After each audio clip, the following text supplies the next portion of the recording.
कोई नई राह मिल जाती है तो इसमें कोई परहेज नहीं है, इसका स्वीकार है। तो आनंद को मूल प्रयोजन के रूप में कला के लिए वाले दृष्टिकोण को कई विद्वानों ने सहज भाव से उसका स्वीकार किया है।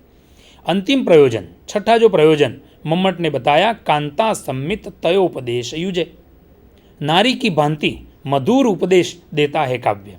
वैसे तो काव्य के उपदेश को 3 रूप में देखा गया है। एक तो ईश्वर की भांति उपदेश देना, जो हमें पसंद हो या न हो उसका स्वीकार करना पड़ता है। दूसरा मित्र के रूप में उपदेश देना, जिसका स्वीकार या अस्वीकार करना अपने हाथ की बात होती है। उपदेश को सुनते जरूर है, लेकिन मित्र का उपदेश मानना न मानना अपने बस की बात है। तीसरा उपदेश है कांता सम्मित, नारी की भांति उपदेश देना। और साहित्य हमें उसी प्रकार, यानी कड़वी दवाई भी बड़े मीठे और मधुर स्वर में पिलाई जाती है। ये बात कांता सम्मित तयोपदेश युजे के अंतर्गत ले सकते हैं। उसका एक उदाहरण आपके सामने रखूंगा, क्योंकि समय का अभाव है, फिर भी अपनी बात को ये एक उदाहरण देकर पूरा करना चाहूँगा। तो राजा जयसिंह मध्य रीतिकालीन कवियों में बिहारी का नाम है, और कहते हैं कि राजा जयसिंह किसी एक नवी नवेली 16-17 साल की लड़की से विवाह करके आए थे। वो तो 60 साल के ऊपर रहे होंगे। उनकी रानी भी बड़ी दुखी थी इस बात को लेकर। बिहारी जी जब अपनी वृत्ति पाने के लिए वहाँ पर गए, तब उस रानी ने उनको बताया कि आपके राजा तो 16-17 साल की नवेली बधू ले आकर उनमें खो गए, तो आप उनको समझाओ। कभी तो अपने शब्दों के द्वारा सीधे समझाने के लिए जाएगा तो राजा रूठ जाएगा, कब गुस्सा होगा, कब दंडित कर देगा पता नहीं, देश निकाल भी दे दे, फांसी भी दे दे। और राजा का अपना मन, अब कैसे समझाया जाए? तो उन्होंने कविता के द्वारा उस बात को रखा था। नहीं पराग नहीं मधुर मधु, नहीं विकास एहि काल, अली कली ही सौंबन द्यो आगे कौन हवाल। हे राजा, तुम ऐसी कली से लिपटे हुए हो जिसमें अभी पराग भी नहीं है, मधुर मधु भी नहीं है, अभी तो वो कली है, फूल भी नहीं बनी वो। यानी हे भ्रमर, तुम ऐसी कली से लिपटे हुए हो, वो कली फूल बनने से पहले ही मुरझा जाएगी। ये बात मीठी बानी में कड़वी दवाई के रूप में बिहारी ने राजा जयसिंह को दी थी। और ये कविता पढ़ने के बाद राजा जयसिंह बड़े प्रसन्न हो गए थे, और कहते हैं कि इन स्थिति से मुक्ति पाए थे और राजकाज में ध्यान भी रखने लगे थे। और बिहारी को उन्होंने वृत्ति देने के साथ साथ एक बात भी कह दी कि तुम प्रति दोहे को लिख कर ले आओ और हर एक दोहे पर 1 सुवर्ण मोहर पाओ। और कहते हैं कि बिहारी ने 700 दोहों का संग्रह बिहारी सत से ही रखा।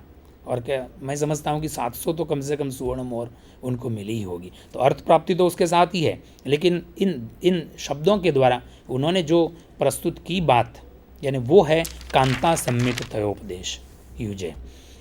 मम्मट जी के इन प्रयोजनों से एक बात स्पष्ट हो जाती, भारतीय काव्यशास्त्र के प्रयोजन।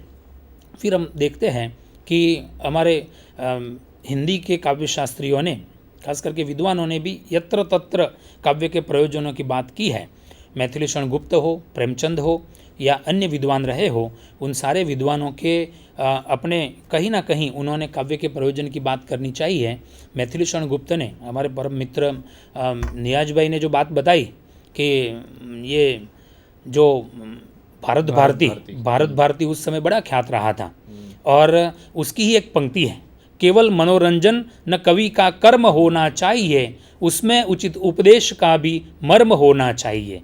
केवल मनोरंजन को न कहते हुए उचित उपदेश की बात, शिवेत रक्षतये की बात, जैसे अमंगल से रक्षित होने की बात ही नहीं, लेकिन उसमें व्यवहार ज्ञान सीखने की बात भी उन्होंने रख दी। प्रेमचंद ने भी उसी बात को रखने का प्रयत्न करते हुए उन्होंने कहा कि मनोरंजन तो यहाँ वहाँ सब कोई कर सकता है, लेकिन साहित्य की रचना करना एक अलग बात है, और एक विशेष विद्वज्जन ही वो कर सकता है, जिस पर बात प्रकाश डाला है हमारे नियाज भाई ने। भरत भाई, उसमें एक बात और जोड़ सकते हैं कि उर्दू में साहित्य को अदब कहा जाता है।